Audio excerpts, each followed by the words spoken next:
జపానే ma'am. So, Japan అనేది ఎప్పుడు highlight అవుతుండే ఇంటర్వ్యూలో నాది.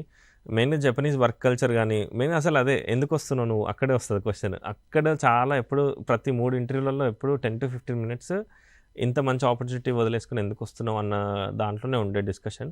సో, నాది మాక్సిమం టైం వాళ్ళని కన్విన్స్ చేయడానికే పోయేది. But I used to have a very good discussion. And ఇంకొకటేంటంటే నాది ప్రతి ఇంటర్వ్యూ చాలా జోవియల్‌గా అవుతుండే. అండ్ మన బోర్డ్ మెంబర్స్ కూడా వాళ్ళు చాలా రెస్పెక్ట్‌ఫుల్‌గా, కార్డియల్‌గా, జోవియల్‌గా ఉంటారు.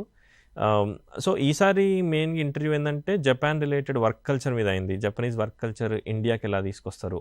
ఇండియాకి తీసుకొచ్చినప్పుడు ఎలాంటి ఇష్యూస్ రావచ్చు? దీని మీద అయింది. అండ్ ఇండియా, జపాన్ రిలేషన్స్ మీద డిస్కషన్ అయింది చాలా సేపు.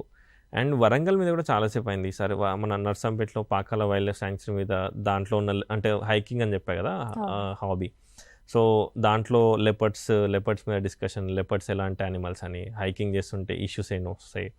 సో, దాని మీద చాలా ఫన్నీగా అయింది డిస్కషన్ ఈసారి. అండ్ ఆదిలాబాద్ నిర్మల్ టాయ్స్ మీద, కరీంనగర్ ఫిలిగ్రీ ఐటమ్స్ మీద. So, water dispute issues, Telangana, Andhra division issues కానీ.